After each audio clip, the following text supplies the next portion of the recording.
What's going on, MJ traders and investors? It's Rod with Pow Group. Welcome back on the Pursuit of Wealth for an MJ Sector review. Today's review for Thursday, May 20th. And in today's video, we're going to be discussing as the stock of the day, Canopy Growth, and news that came out regarding Martha Stewart joining the company as a strategic advisor. And we'll look at some overall broader news and events for the space today. And then we'll look at the Canadian and US MJ charts. And we'll do a little bit of a deeper dive on the Canopy Growth chart. So before we jump in, make sure to smash the like and subscribe to the channel. I'll put some timestamps in the description below, gonna make this video a little quicker today. I did have another video on the HEXO conference from earlier today.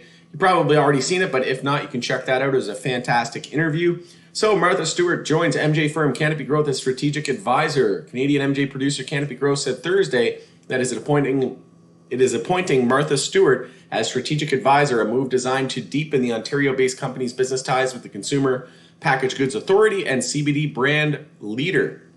So moving on, Louisiana governor says MJ legalization is going to happen. I encourage you to check out that article. It's been something that we've been talking about for a while in this channel, and I believe it's going to happen as well. Not a matter of if, but when.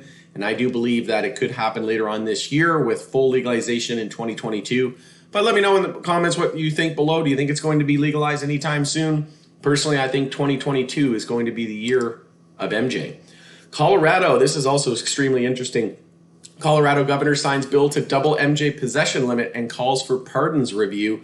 And in the HEXO video that I posted earlier today, Sebastian St. Louis talks about how they're going to be increasing the limit in Canada as well. It's just the Canadian government agrees they need to revisit that so that you can purchase more than 6 beverages at the store or just carry around more than 30 on your possession. So we can't expect more changes to that in the next 12 to 18 months, but it's not a priority because of the health crisis that we have on our hands. So cool to see that from Colorado. And California bill to legalize possession of psychedelics heads to Senate floor after committee action. So again, I did a video. Check out the replay of the HEXO Corp participates in the BMO Capital Markets 16th Annual Farm to Market Conference. It was fantastic, like I said, with CEO Sebastian St. Louis and Trent McDonald, the CFO of HEXO. And just shout out to Burrito Money and our group for doing a fantastic summary of this.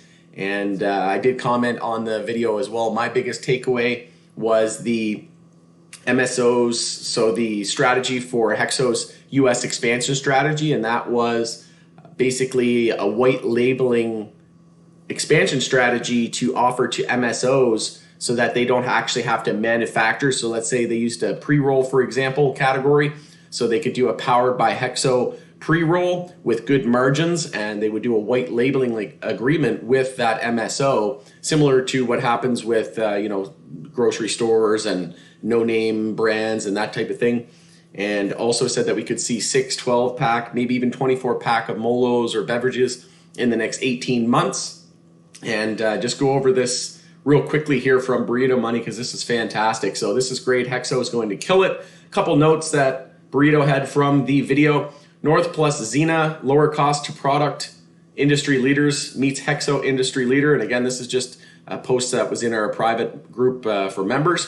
Tilray merger, big moat, and M&A is the only way to compete, hence Zena and North acquisitions. North proven topicals IP to show CPG partners proof of global distribution. Bake sale, $80 ounces. Black market killer at $80 an ounce is a shake on black market versus HEXO bake sale is buds and small. Inventory, no write-downs on inventory to date. Only large LP not to write down. Use more shake than it produces for concentrates, 2.0 products such as beverages. That is huge. Inventory and production management wins the game. Freshness, 30 days from farm to table. One of the pillars to flower success. SSL quote, if we can continue to maintain and increase margins, we will continue to reduce price. 20% market share in Canada will get them second largest LP. 100 strain plan.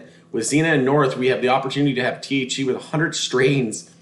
Seems like a lot, but if you have the best price and the highest THC with unique strains, they'll be the number one choice. Zena and North indoor grow rooms allow for this strategy. CPG partner Functional Foods first, with whom they are in ongoing advanced negotiations with, and that's going to be the primary focus. So Functional Foods, then cosmetics. Functional Foods are like kombucha, bulletproof coffee, plant-based bars, etc. Canada would see fully 100% consolidated sales. USA would be licensing and a royalty like Intel selling microchips for computers. Great analogy in that video. Seems like Canada will be the test market. Smart. MSOs partner with MSOs, so partner with MSOs to make a low-cost, high-margin product that is private labeled for the MSO, convincing MSO to not open grow operations but just operate retail, like Superstore using President's Choice private label. Great comparison. Trust, 44% market share in Canada. Colorado is killing it and replacing end caps from established CPG brands. Knowing this industry, that is hard to accomplish unless you have good sell-through. Well done. 85% repeat buyers for Trust beverages. That is huge number for a CPG rebuy. Trust me. See what he did there. SSL, we want to be the supplier to CPG and MSOs, just like Foxconn is to Apple, something along those lines. All in all, Hexo is setting things up right. Low-cost producer, best nano-emulsion tech, IP, intellectual protocol, and flavor. CPG partners knocking on their doors, consumer packaged good companies quickly displacing larger consumer packaged good companies players on end caps for bevs, and 85% repeat buyers, 100 strains in the next 18 months. EU, so Europe and USA, United States plans in the works to expand, going to private label products with MSO partners to entice MSOs not to grow bud and instead just sell it, be the Walmart versus the manufacturer. These guys will be huge. So that was fantastic. So again, once again, shout out to Burrito and our group for that fantastic summary. Wanted to share that with you all. I did tweet it on my Twitter page, so go check out @GroupPow and go ahead and give that a share. The more eyes on that, the better, in my opinion. So Canopy Growth does have earnings the 1st of June, and that is per trading view. So this might be the catalyst to get us out of this funk, because we are in a daily downtrend. We've been rejecting at the EMAs ever since this massive run up to all-time highs. And we've been rejecting. We have yet to get above EMA 26. And for the last several weeks, we've been rejecting at EMA 12. So if we can get over EMA 12, close a candle above it, and not only that, if we can change the daily trend, so we're on the verge of a daily trend change, if we can form a higher low compared to 2172 and then break resistance here at 2392, that would confirm a higher low and higher high in a daily uptrend. And then at that point, our weekly bottom would be set, and we'd be looking for a weekly bounce. We've got a lack of resistance on the weekly and this is the case with a lot of names out there. And I think that the whole sector is going to potentially rally together. It could be on this earnings reaction, but again, a lot of bulls are just waiting for, daily trend changes. So if you're a patient bull, maybe you're waiting for a daily uptrend to be confirmed or close above EMA 12, or maybe a really patient bull and you're waiting for EMA 26 to close above. That would be another option as well. And taking a look at the weekly chart, we are in a weekly downtrend, but a lack of resistance up until 36.11, and then after that 56.50. So from current levels, just on the weekly chart, we could bounce about 57% to the first resistance, and to the recent resistance of the recent high, 150% to the 52-week high.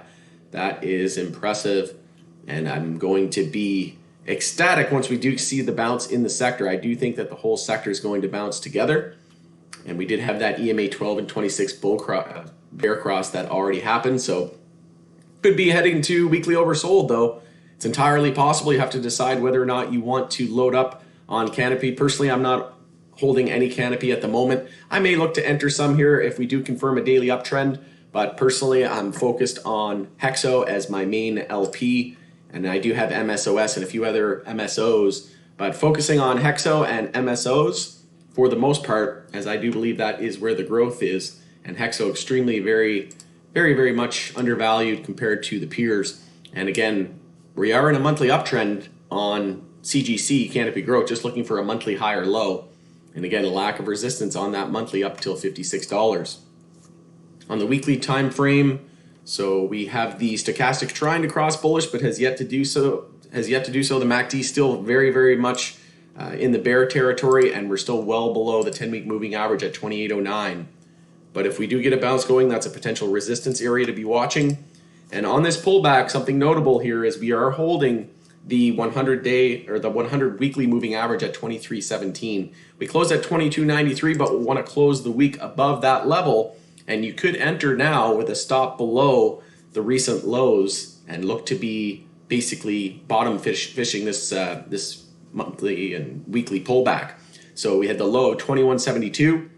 So you could even enter with a little bit more risk, and you could set your stop under $20 and just potentially use a little bit less capital. There's multiple ways you could do it. You could scale in multiple orders, but I know now is the time where we should be scouting entries. And I know that this isn't going to be what happens, right? I know that there's going to be a ton more interested people, and a ton of more people are going to be asking, what's a good place to buy CGC when we're up here around $35 or $40 again? But nobody's asking those questions now, and that's when you've got the psychology all backwards. Now is when you want to be scouting long entries, not waiting until we break out before you buy the top again. So we are underneath all of the daily moving averages, so it's extremely bearish. If we do start the daily bounce, we'll potentially look to find resistance at the 200-day moving average at 25.98, and we also have the weekly VWAP up at 29.51. And taking a look, we have the 10-week moving average sitting at 28.09, which we'll try to get over. So taking a look at the rest of this sector, on the bear list, we had North, RIV, and High Tide. On the bull list, we had Labs, NSP, TGOD, and SNDL. So congrats to the bulls out there today.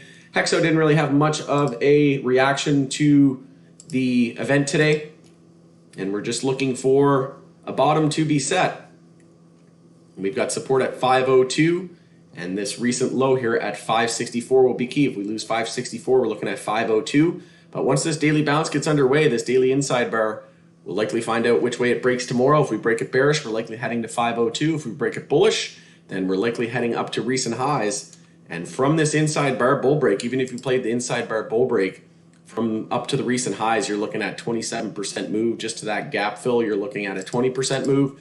So again, expecting an explosive move here in MJ, and expecting the whole sector to basically run together, and we'll see if Canopy Growth can lead that charge on an earnings reaction, positive earnings reaction. So MSOS, again, just chopping around, rejecting at EMA 12, and we basically got this tightening range. If we zoom out to the weekly, it's a weekly inside bar, so we'll be looking to see whether or not we break it bearish. If we do, then we negate the possibility of a weekly inverse head and shoulders, and then we'll be looking down towards 37.56 support. If we break it bullish, then we'll be looking to break this inverse head and shoulders bullish, and then we'll be targeting roughly the $50 to $55 area. We also have resistance here at 49.20, so I expect $50 psychological to act as strong resistance if we do get there, but after that, lack of resistance until the all-time highs up at 55.91.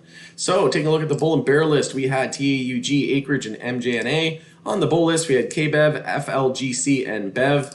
KBEV's a stock that we've been tracking in our group for a while now that we really like, and we bought it back here on the daily trend change off the 52-week low here at 4 cents. We had the 4, 7, higher low at 5, so that's when I loaded up and let the rest of the group know. And then we added a bit more, at least I did anyway, when we broke 7 at 8 cents when we confirmed the daily uptrend. And then from 8 cents, we ran to about 19, so 150% just from the daily trend change. But from my initial position, it was up about 300%. And I exited all of my position around 17 cents. I was out, and then I've just been scaling in ever since about 10 cents. I bought a bit more at 8, a bit more at 7, and just looking to do it all over again. Get another 100 or 200% gains. So let me know in the comments below if you think that if we're going to legalize, is the US going to legalize this year? Is it going to happen in 2022? I'd love to hear from you. And let me know if there's any tickers that you guys would like covered for a potential video tomorrow. Best of luck into the day tomorrow. Thanks again for joining us on the Pursuit of Wealth for an MJ Sector review. Make sure on the way out to smash the like, subscribe. I would appreciate it. Tick the bell. You'll be notified next time I go live. Take care, and we'll see you after market close tomorrow.